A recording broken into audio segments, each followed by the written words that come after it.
Hello. Hello. Here we are. Like this. Give it a little something. Anyway. What do we got today? Well, I did a workout. Yes. We programmed TFS today for the gym, Yep. which was originally a between the ears workout, wasn't it? How so? I feel like you programmed that. Yeah, I programmed that before the practice started. Before I did the practice, though. But it was in the spirit of like a between the ears workout. Yeah, for sure.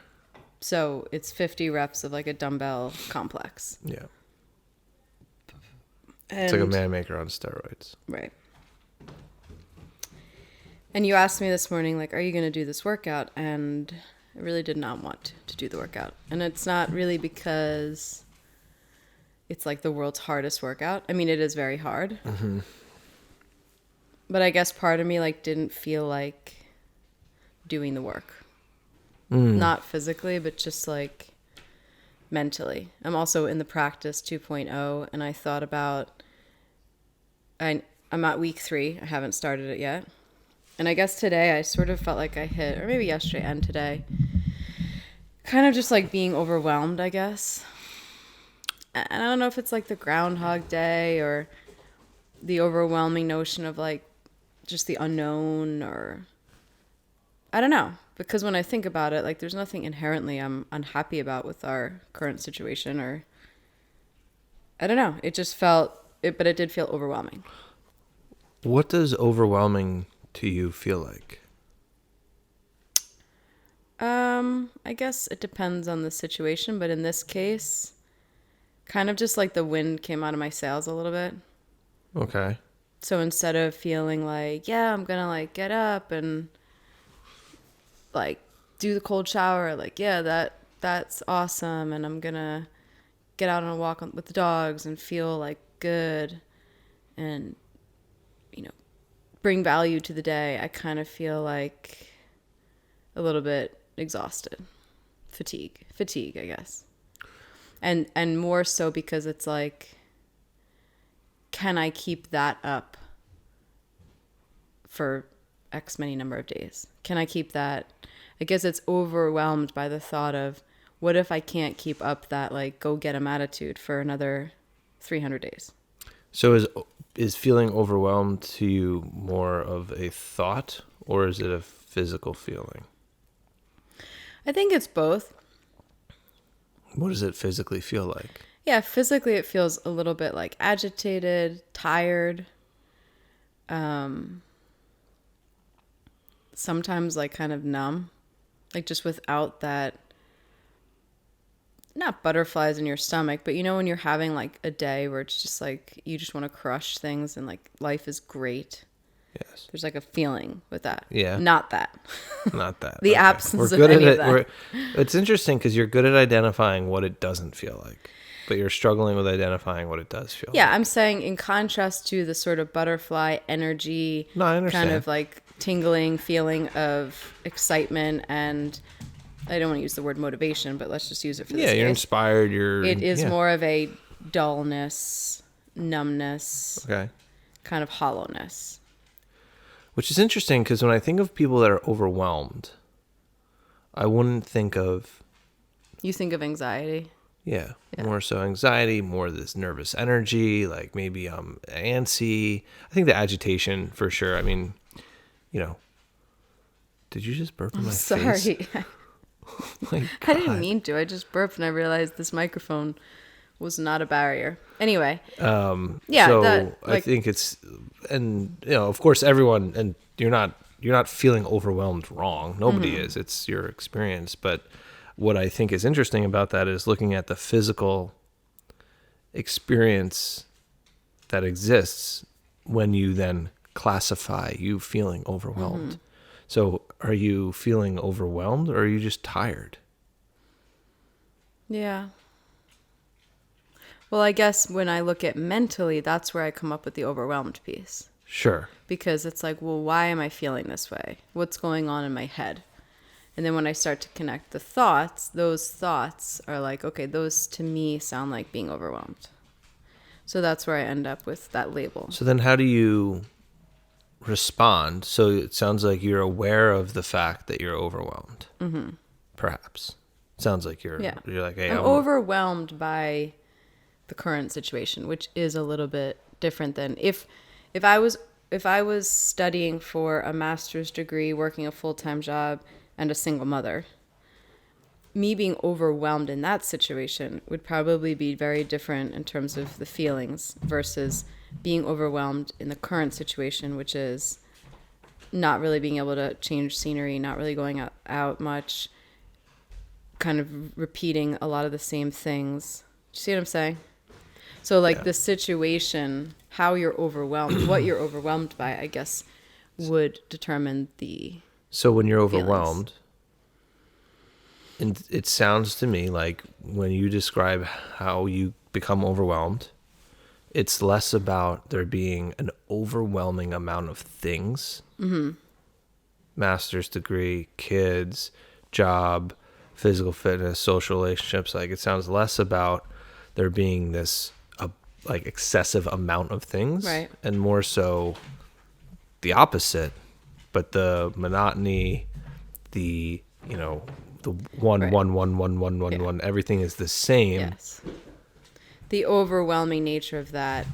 Yeah, like if I said you're going to meditate, okay, this is not a good example to use you. If you asked any average person, you're going to sit in this room and stare at this wall for 7 days straight. Yes, please. They would feel probably overwhelmed by that, even though Exactly. there's zero task. That's where So I'm you're at. overwhelmed. Okay, so you're overwhelmed there, and I think that makes sense.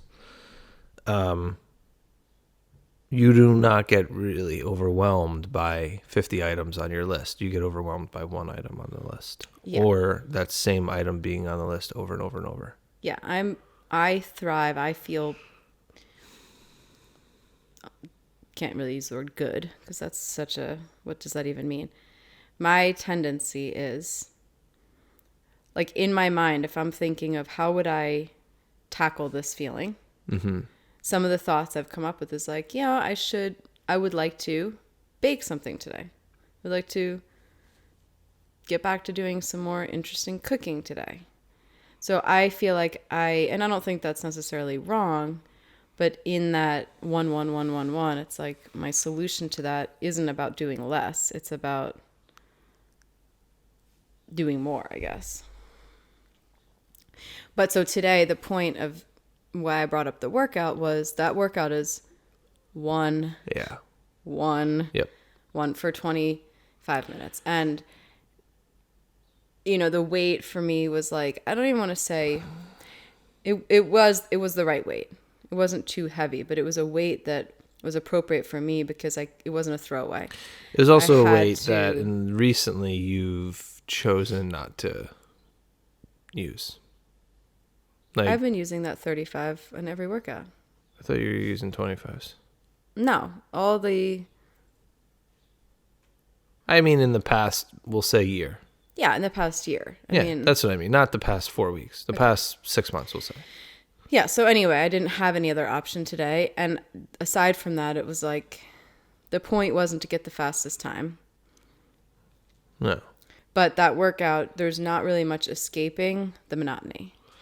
And after one rep, knowing you have 49 of these, and the one took a lot, it was just the overwhelming nature of like, I guess some of it's like knowing how each of those things is going to feel.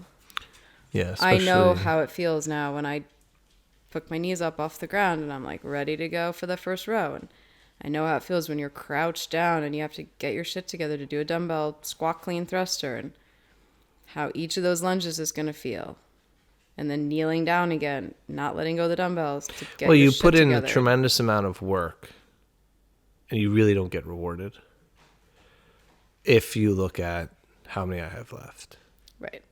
And that's, when part of the why this was a between years thing was because it was like, work really hard. And guess what? Like, you're not going to get like a good job at the end of it. Not to say that don't give people good jobs, but like keep doing the fucking work. Right. And yeah, there's no distractions. Five reps is like, so what? Yeah, but what it takes for you to accomplish 5 reps is significant. Right. But 5 reps compared to 50 is just like, oh my God. So drop in there's the a bucket. very overwhelming nature to it in Yeah. that it is requiring a ton of energy if you do it right. If you just go through, so what it is dumbbell row, dumbbell push-up, squat clean thruster, Right. Jump your feet between the dumbbells. Squat, clean thruster. squat clean thruster, lunge, Front rack lunge, lunge. front rack lunge, and then other side lunge. That's one.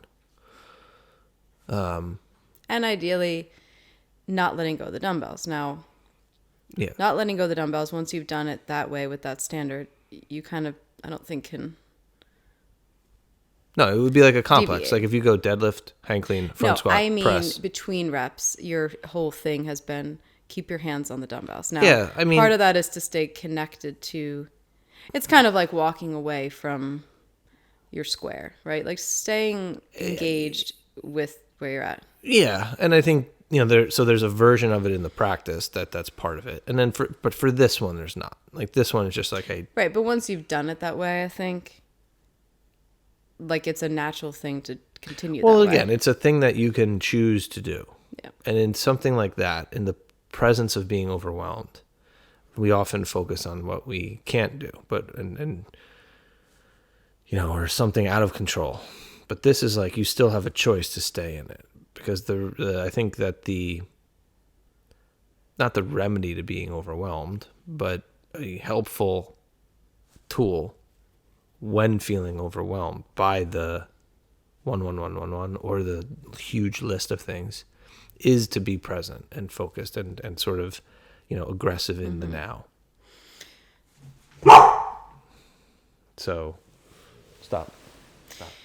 So I guess one of the things with that relates to the current state, and just to be honest and make it personal, is like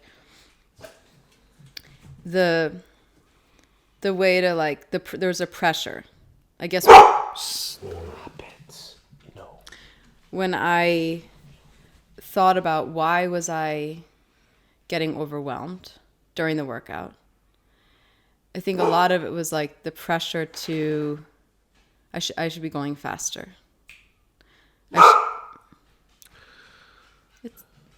Come on. Right here. Yeah. All of our listeners know we have a dog and that there's the UPS people. So I guess then I thought, well, what is the pressure? Why do I feel like I have to go faster? Like, why the pressure, and the same thing with being overwhelmed. If I think about why I'm overwhelmed right now, a lot of it is external pressure that has nothing to do with... So do you want to dive into the workout or the non-workout part of this? Like, Yeah, I think the non-workout part is more relevant. Who Yeah. cares? I mean, it is interesting though. Just real quick, why did you feel pressure to go faster? yeah, like I didn't want to be letting myself off the hook with like, it's okay to like take your time and go slow. Like you should still be like killing yourself. Okay. That entered my head. Like Why? don't use the excuse to just like, oh, well, it is hard. I should take a rest and I want to be very like purposeful. So it's like, well, if you can do another rep, you like, don't be like weak in like not executing that rep. Mm-hmm. So you think that because you're not going fast or killing yourself, you're a shitty human being? Not a shitty human being, but that I'm not doing my best. I'm not working as hard as I could. Mm-hmm. But what if you were to say, what if that each rep you did was like super intentional? Movement quality was good. But felt the muscle. right. I guess what I was saying is I should maximize the pace that I can go while maintaining that. You want to challenge yourself. Yeah.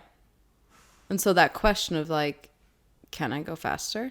Mm-hmm. Am I taking an unnecessary rest? or can I go faster? Like that was very much, but I don't know that that's that unusual. I No, mean, I don't in think it, so. you're thinking like, shit, like, do I need to keep resting or can I do another rep right now? Yeah. So that was that pressure of just like, work hard. Yeah. Which is also, though, programmed into it intentionally. Mm-hmm. Because there's only so fast you can do that. You know, if that was burpees or kettlebell swings or rowing, like, you know, something that's more cyclical in nature that you can go faster sort of without thinking about. I guess I mean the rests.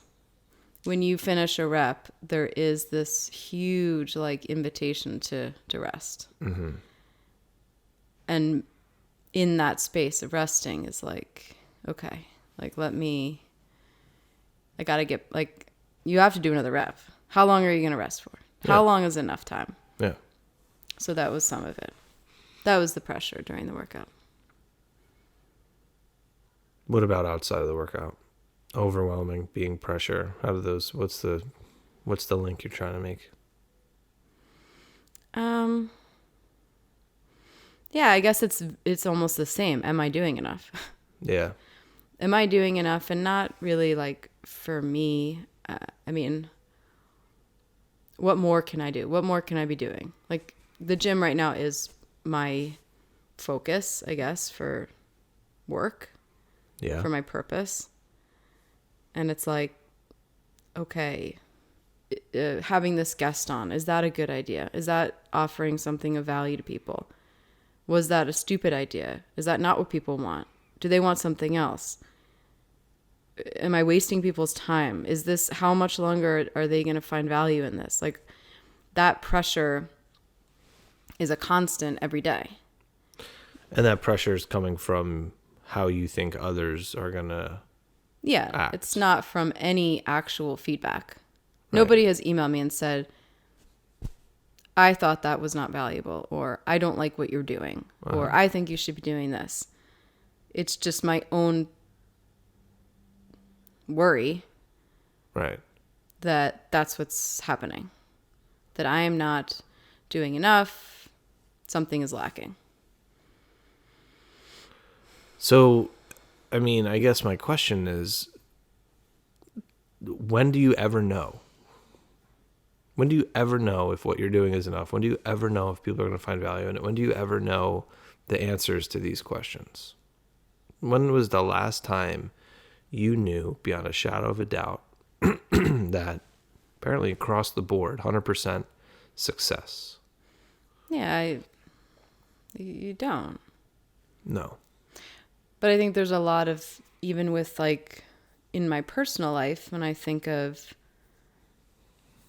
you know, am I doing enough? Like, am I doing enough in our relationship? Am I spending too much time on the gym? Am I too tired at night? You know, am I putting too much effort into our cooking? Am I putting, you know, I mean, it's like there's a lot of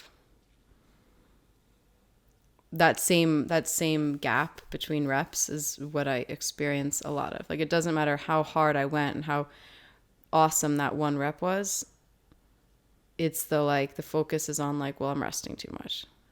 It doesn't matter like if I did cook an amazing dinner or we had a great day or I had taught an awesome class. It's like, shit, I don't think I spent enough time with Bill today. Like, those are that's what's always overwhelming looking me. for what's not there.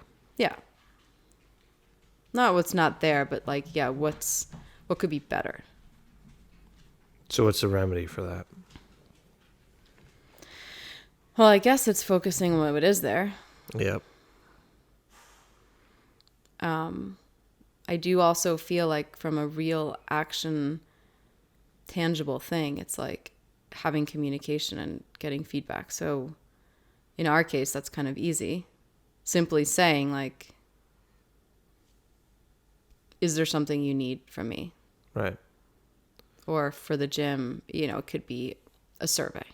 Hey, is this something you're finding valuable? Yes or no? Mm-hmm. Just to course correct if it's not. Mm-hmm.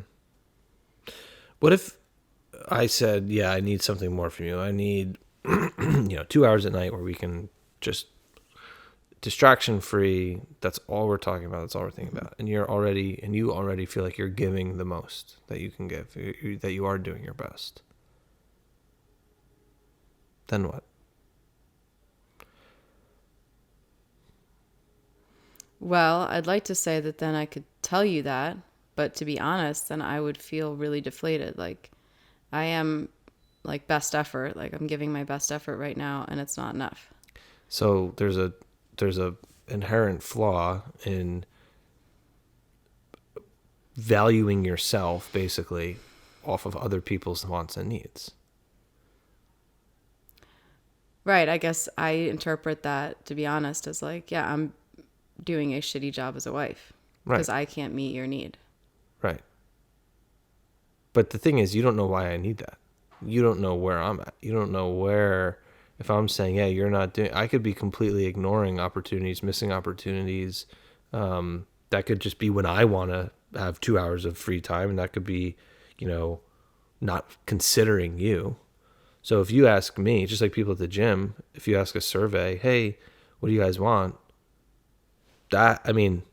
Sure, okay. What people want is obviously something we have to pay attention to, but you can't give everybody what they want.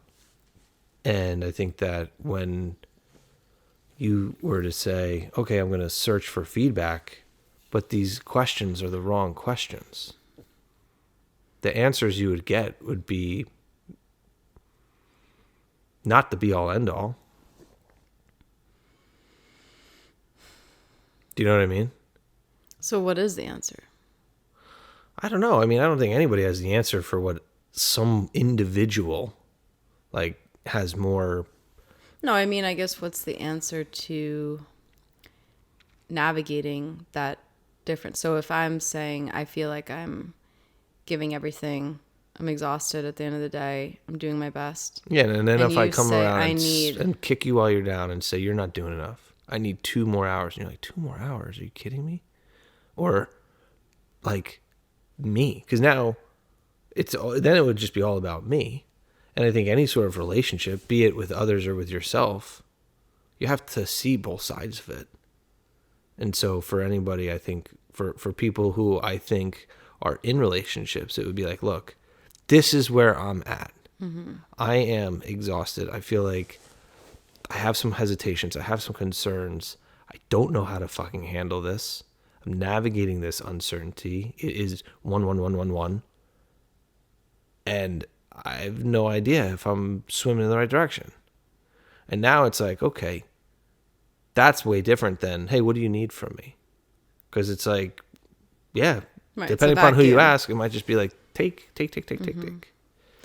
And so I think in that overwhelmingness or being overwhelmed as well, there's some value to looking at, okay, like, what really is it about this situation that that's not like that I'm overwhelmed by, but like, how am I operating within this situation? What am I giving? How is that responding? If you're not doing enough. I think the other thing, and we talked about this yesterday, just you and I were chatting about, because yesterday morning I was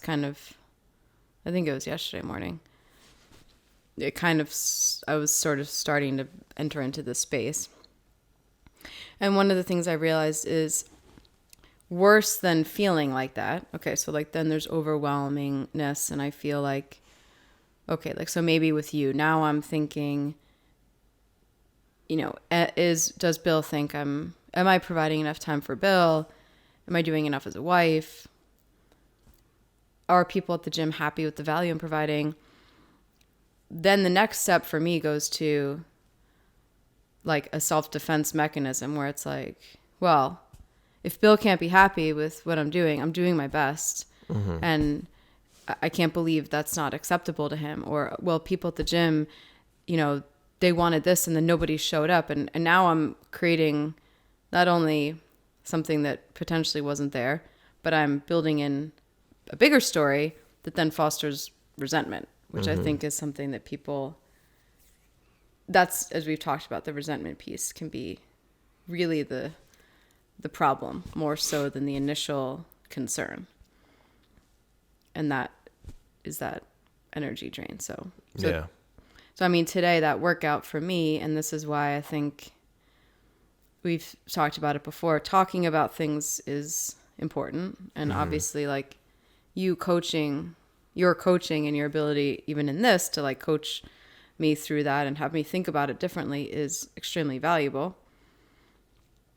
And then on top of that, having that experience in a movement where I wasn't thinking during that workout about you or about the gym. No. But it was such a objective way to frame how I perceive things. Yeah. And that is where, like, the movement stuff, there is so much value. And obviously you coach that class and providing those cues. I mean, sure, it's important to hear, keep the dumbbells close, whatever. But the reminder of, like, all the other things of how you're approaching it was really where the benefit was. And having that experience to walk away from and be like, wow, okay, I did do it. It was 1, 1, 1, 1, 1. Mm-hmm. And how did I have to shift and focus and what came up and all those things that you can't get out of just sitting around and talking. No. The other thing I said was, like, you need to honor where you're at. And if that's putting the dumbbells down and taking a break, then that's what it is. But you then, like, accept it and action it, like, with everything you have. And so if it's taking a break, then it's taking a break, because it's not gonna, you're gonna have to take a break anyway. So one of the things I think about being like the overwhelmed, especially when we think about, like, what we're moving, is, yeah, like, can you accept, like, how you are being in this present moment? I think is, like, a major thing. And because being overwhelmed by either external stimuli, pressure, environment, whatever that might be, it could be coronavirus, it could be 55-pound dumbbells, it could be people, whatever it might be. But, like, the external environment isn't going to be what helps you resolve feeling overwhelmed. It's the internal environment. It's you that's going to navigate amidst that. And so looking at, can I accept how I'm being right now, either good or bad? And I kind of put that in air quotes, but, like, yeah, this is my best right now. And you might have to, like, have a come to Jesus moment with yourself where, yeah, I don't have 2 more hours at night to give. I'm absolutely doing my best. I'm open to suggestions. I'm open to help. I'm open to whatever. But, like, can you accept how you're operating? And I think that's a tough one. That's really a tough one for folks to look at. I think, though, that the practice of doing it, I think today, having the awareness, I mean, this morning I just journaled just a little bit and jotted some things down.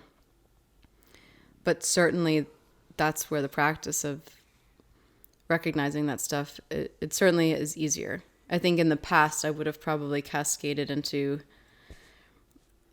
maybe an argument or something till I, like, hit that breakdown point. But I do think this morning I was able to sort of recognize, like, yes, where am I? And as I said, like, nothing has really fundamentally not changed, but, like, not looking at the external environment, in other words. Like, how can I internally reshift my, not, I guess perspective's a word, but, like, what do I need to do to, as you're saying, accept where I am? And I think I'm owning that and proud that, like, I did that today without my previous way of handling things would be to not recognize it and then just have it continue to build until it finally hit a point of, like, you know, rock bottom or getting pissed off or having an argument or whatever that end of running into a wall looks like. Yeah, I mean, I think that just paying attention to the internal. I think, can you recognize the signs? can you see the signals? Can you feel them? That's going to be, I think, where the answer lies. Because, yeah, hey, give 2 more hours at night. Like, that's just a tactic. Right. That's just a It's the patch. Hack. Well, Yeah. it's like if you... But it's not that. Maybe it's not that. Maybe it's like, no, you need to go to bed an hour earlier, and maybe we can carve out 30 minutes at the middle of the day. Mm-hmm.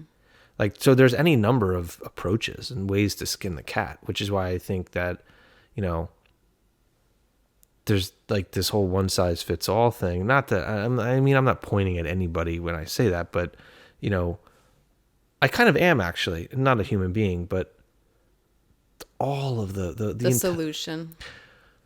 I got an email. I subscribe to Medium. I don't know why I subscribe to them anymore. Some of it's interesting. Most of it's garbage. It's like 11 things socially intelligent people don't say. 7 this, 8 of those. And it's like, the problem is, it's just, it doesn't have any context. Right. And you're not going to go through your life. I keep saying this, but you're not going to go through your life. And when shit hits the fan, you're not remembering the quotes. Mm-hmm. You're not remembering the list of 13 things the emotionally elite do. You're not. You're they're not. not attached to you either. And they're all rational things. Yeah. And in stress, especially stressful environment, your rational mind fucking abandons you. Your brain shuts off front to back. Guess what's in the front of the brain? Most of where that rational decision-making kind of stuff is. The prefrontal cortex, all of that. It goes, that's the first thing to go. Boom, front to back. And the role of our emotions is way more powerful. We look at how other people are operating. Like, and that's the other thing. Like, we have to pay attention to the external environment. We can't, like, probably... It's impossible to say, no, I'm going to completely ignore it, because that's not good, nor is it realistic. Right. But like looking at our internal emotional environment, our internal states, to then connect to that. And, you know, I think what happens when we're overwhelmed by something, we're disconnected from ourselves, and we're only looking at the external and not now, either past or present. Past or future, I'm sorry. And I think mostly with the overwhelming, it's going to trend towards the future. Right. Versus on the grief, sorrow, regret, that's going to be more towards the past. So the other thing that workout brings up that, I know, like we talked about addressing today also was like the standards. So how do you see that fitting in? Or maybe it doesn't fit into this, but that is an element of that workout. Do the practice if you want to figure it out. Honestly, that might sound like an asshole answer, but like it's a workout in the practice that the people who do it, there's plenty of people who don't do it because they say, fuck that, that's way too hard looking, I'm not going to do it. Okay. You want to get the answer to that? Do it. Because the other thing is, that's 5 weeks in. The person you started, and then so if you just go do that workout right now, versus if you did the practice and then 5 weeks over it, you're going to be a different person. Right. Well, you'll have uncovered more when you get to that point to bring with you. So if you want the full experience, revisit that and do or sign up and do it. Obviously, I'm going to try to answer it though as well. Or I guess standards as it relates to the current environment. Like, what does that mean to you? Irrelevant of the workout. My personal standards? Yeah, like how are you using, like, and maybe this environment or this current state isn't really having an impact on you. I don't know. It is. Like, how would you see using standards as a way do you see that as a way to navigate the day-to-day? Yeah, for sure. How am I being? For me, it always goes back to the how. Ironically, standards are usually like cold. Right. And like, hey, you either met it or you didn't. Great. For a test, understood. You know, for in the military, yes, you either hit the target or you did not. You either did this or did not. You passed, you failed. I'm sorry, I've yet to really encounter a pass fail in your like normal daily, especially internal emotional response to life. And so I think that when we start to look at the standards, and that's part of the practice thing, is like starting to question and rip apart our approach to standards. I have high standards. That's something that we hear often. Like, I'm just somebody who has high standards. And it's like, okay, do you have high standards, or are you completely inflexible? And that's a major one. Why have you never asked me that? To save our marriage. Oh my God. You're already my hardest client. I'm like, Your hardest pro bono client. Well, I mean, but that is, yeah, I mean, I don't think I've ever literally heard you say that. And that certainly resonates. I think yeah, because, and here's why I haven't very really, inconvenient to think of it in that way. well, here's why I haven't really said it, because that can be jarring, and it can be accusatory, and it can sting, and not everybody's ready for that. Mm-hmm. And it's funny, I was on Christina Previtt's podcast. She asked me about authenticity and why do you sometimes struggle with it. And I said, there's not a fucking cell in my body that's trying to be somebody else. That's not what I mean by my struggle with being authentic.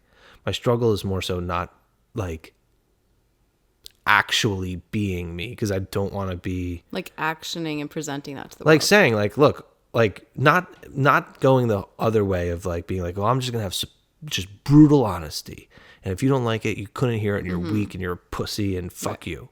It's like, no, I'm not saying that, but it's like having things within me that I feel strongly about, but that I know, like pulling punches really is like, it's like so what it not is. sharing with me that statement is kind of pulling a punch versus being authentic. Yeah. Yeah. Or yes, with you, with others, like there's a lot, I think that, and I also recognize that the more recently, the world in which I operated in, there's some gold in that world. Mm-hmm. That this world, like that just, there's currency in the world of being on an ODA that has no value in like the quote civilian world. But finding how you exchange that is, I think, what I'm trying to do and trying to figure out. Because there's some things, and there's, I mean, being a small business owner, being customer service, there's a lot of stuff where if it was on the ODA, if I were to call up Nick, old Nick Whitting, and say, look, here's the situation, hear me out, and just read an exchange, I mean, first he would laugh and be like, are you... Like an exchange from this world. Yeah, an exchange from this world. Yeah. He would be like, are you kidding me? Right, because those two worlds are the world of the military, like that group that you were in, how people talk to each other, how people operate, the standard, ironically, the expectation is very different from this world, where there's a lot of, it's not as stripped down and Here's a perfect example. This is kind of a joke, but it's also not like there's truth wrapped up in every joke. You tell someone the standard response, and you know, like the kind of thing was, hey, if somebody told you good job, you told them to go fuck off. Mm-hmm. I have probably allowed that to influence me more in this world than I should. Because and just there's to translate that, because I think you assume that people know what you're talking about. Okay. The point of that being, like, in this current world, a lot of people, civilian normal life, people want to be told, hey, you did a good job. And that's part of the exchange. You did a good job, and then someone's normal response would be thank you for being praised for doing a good job. Yeah. In your world, it was kind of like the fuck you response is sort of like, because I did my job. You did your job. Good job. I mean, what is a good job? You did your job. You don't need to be praised for doing your job. My job is to be able to do stuff, high level stuff, impressive stuff, whatever it was. Like, so. And the difference of those two worlds and what you're saying is navigating how you, right. Like, and so the essence of that, I think, is for the individual to approach what they do with the buy-in, the ownership, the accountability, and the passion to do it very well. And to not expect or need over the top stuff. Now you pull somebody out from a burning building, yeah, that's not just like, yeah, that's one thing, right? Or you, there's different types of things where it's like, yeah, you went above and beyond. That's why there's also different types of valor medals and all of that stuff, right? But here, it's like, just because somebody did their job. Right, they want a pat on the back, they want that recognition, Right. and right. But anyway. So you got to that point by talking about, you were talking about authenticity, being yourself. Yeah. And that, I'm not sure how that related Well, to the I standards. think what I was trying to use that as an example of was, there's ways of thinking, ways of being that I am aware of. I don't know if I necessarily have it figured out on how not to have it be like kind of a blast to the face of things. Right. And so the last thing I want to do is misrepresent or have the value and the essence of the message lost because the delivery was kind of off. And so that's a struggle for me, because there's some things that I can say very directly that have a lot of, I think, value and people need to hear. And frankly, some of it, it's like, well, you just haven't been exposed to it. Different people haven't been exposed to different things. And I have not been exposed to a lot myself, but that's where people learn from others, is by their exposure, by their experiences. And so so saying that standard, to me about the standard. Yeah, somebody that says, and I've heard this a lot with people. And some of my clients, different people might be at different positions and different readiness levels. I think as a coach, you always have to evaluate that. Sure. But being like, yeah, I have high standards. I would say that, like, I'm sorry, it's not that you have high fucking standards. It's that you're completely inflexible and you're not adaptable. At least presenting that question. I think the one thing you do very well is you're not the judge and jury of, when you coach people, you're not making a judgment on people. For me, if I really truly believe that I'm not inflexible and that that's not a problem, then I wouldn't have a problem with it. Oh, that's an interesting thought. You know what? Actually, I do think I'm pretty flexible. And so that's an interesting question you posed, but that's not something that upsets me. If that stings and it's upsetting, it's probably because there's some truth in it. So I think my point is just presenting that to people, and they have to make that decision on their own. Like, you're not necessarily making that judgment. I mean, maybe you can make that on me because you know me. But, like, it's really just for me to decide. Is it really about having high standards, whatever that means, or is it about, for me, being inflexible? But that's exactly the thing, though. And that's where the standard or standards being only based on one criteria, binary, pass, fail, 1 or 0, fails to consider the human being. Mm-hmm. And part of that is why standards are needed. Right. So for the games or for sports, for games, rules, there has to be that, because it can't be a subjective thing. It has to be as objective as possible. This is where the dumbbell starts. This is where it finishes, regardless of who you are as a person. Otherwise, it would be a very unfair. Right. But then let's look at leadership. Let's look at you or somebody who is in a position of power or have leadership. And there's now other human beings involved. The human factor is the X factor that trumps everything else that's going to be on paper, that's going to be measurable. That's not it. If we want that, then we're looking at creating robots and using drones and having bots and all of that.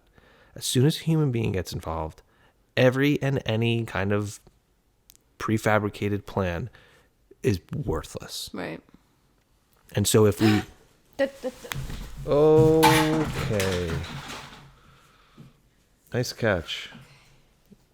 We had the camera just get knocked down, but we're recovering. Is it? Yeah, that's good. Okay. And the dogs are up here. High quality production here. This is why standards don't actually matter, because you're still listening. Riley? Anyway, so I think that what I'm trying to say with standards, if I can recover, Yes. is that They're not as clear cut as in No. life. They're not as clear cut No. as we want to make them out. they're not. Yeah. And it's not to say don't have any basis for which you can, ascertain good, like better, not as good. Like I'm not saying just have it be complete and utter anarchy, but consider the human being. So for personal standards, especially for this thing, for being overwhelmed, for dealing with COVID, for all of this stuff, that's where I go back to time and time again. You have to look at the how. Right.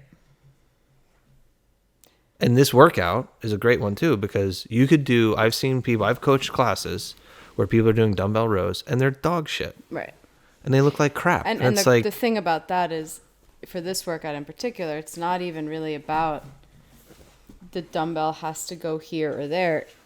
It's about knowing your standard for yourself and what is your standard.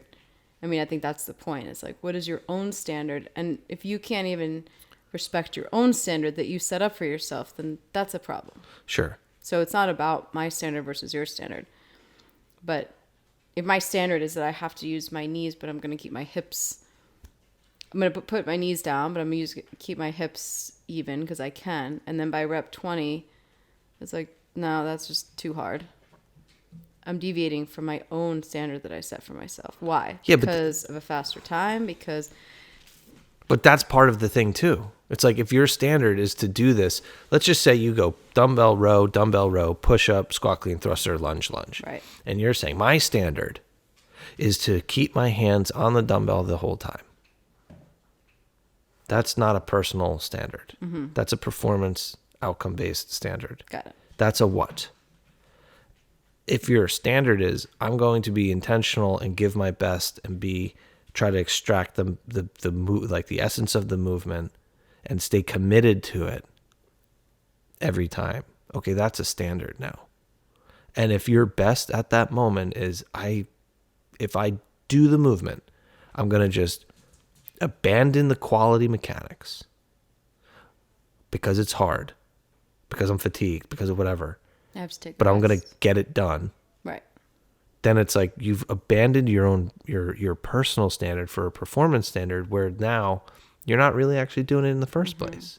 And so under times of adversity, like your performance is, you're a human being. Your performance is going to dip when you get fatigue is common to all. Yeah. And so performance is going to dip. Yeah, the very best. And that's all, you look at Michael Jordan, he's got a thing coming out, and he was my hero as a kid. And anyway, the dude is remembered for winning 6 world championships, MVP, game-winning shots, and he missed way more game-winning potential shots than he made. And would you say he was a failure? He didn't uphold his standard? Because if his standard was, when I get the ball at the end of the game, I make that. Right. It's like, well, first of all, you're probably going to be wrong. Sure. And it fails to consider all the other human beings, such as, can the guy inbounding even throw you the ball? What about the dude guarding you? What if, all of that stuff. And it puts it on the performance. But on the personal, it's like, I'm going to be the person who steps up, who wants the ball, who does everything in their power to get it, to put myself in a position to hopefully make the shot. That's different. And so letting the performance, letting the action kind of come to fruition, Right. but being able to accept how you operated in it, Right. I think is the... Yeah. And back to what we were talking about before the standards, just to your point, how are you being? Yeah, I mean, I don't know how many different ways we can say it, but it's also like, well, we have to then consider how many different ways we can be it. And Sure. for this thing, for me, like, how am I being when I feel antsy or when I feel overwhelmed or when I feel down or when I feel frustrated? Like, all right, can I pay attention to the signal? Right. And then understand, like, how is it driving me? Because it is. And like, how am I being right now? And then looking at within myself, like, who sort of am I and how do I want to be? And how can then the what be a reflection of that versus just the tactic, the slapstick kind of patchwork that fails to consider the human being. I don't know if any of that made sense. Yeah, it did.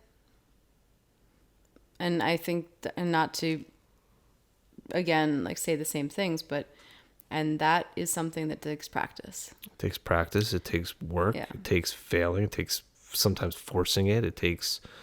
Well, it also just takes pausing and stopping and recognizing. Yesterday, I really had to think like, and that was a moment for me, an external thing that I was traditionally would point to saying, this annoyed me.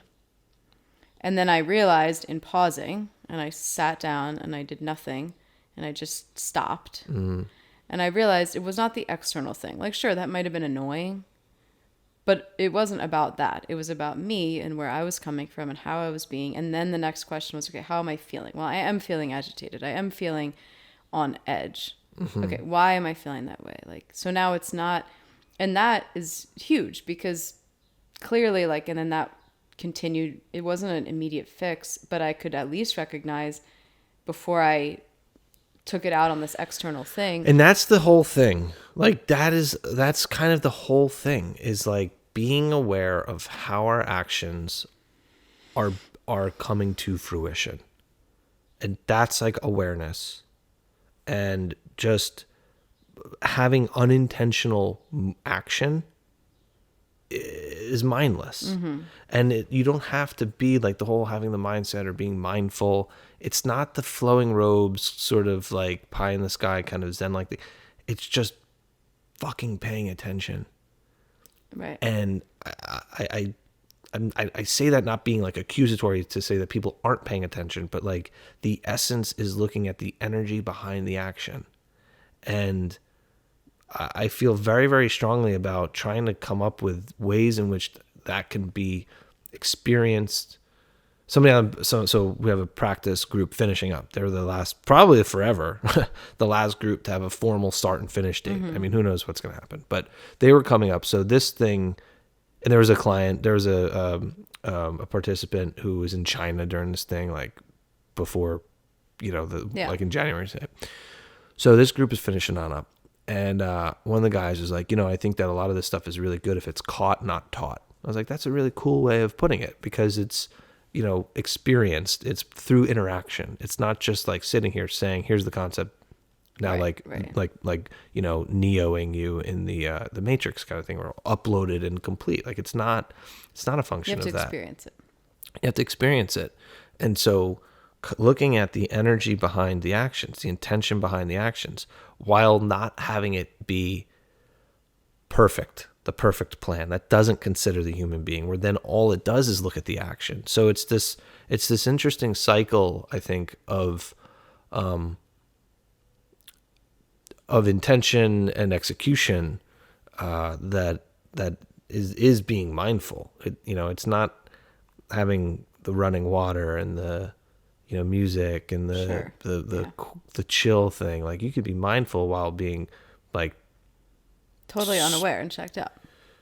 Well, what? No, I mean, you can be doing those things. What's interesting about that is you can have the running water and sitting on a pillow, crisscross applesauce, and not be present or aware at all. So that's not synonymous with mindfulness. And you can be mindful while being actively engaged and aggressive and getting after it. And I think that, that's really the cool stuff. Different types of getting after it type things are going to create different experiences, which is. And today was for sure that it is a really great combination of, like, it is hard, it is overwhelming, but that was a really great experience. It taught me a lot. And what's funny is I've done that workout multiple times. Yeah. It wasn't like, oh yeah, I feel, it was a different experience because who I am is different now than it was when I did it the last time. Yeah, for sure. Thanks for the coaching. See how I did that? Just turn this podcast into a coaching session. I do see how I did that. How you did that. You made up for it by catching the camera as it was. Yeah, I did. Timbering down. You with your neck, you wouldn't have been able to be nimble. You just swatched it. Don't rule me out. All right. So I think that was good. We shifted a little bit because of that experience today. I think it was like kind of fresh and yeah, you just finished. I good. think it was you. Obviously, I could tell you had an experience. So it'd be cool to capture some of that and all of that. So, alrighty. See you guys next week. Okay.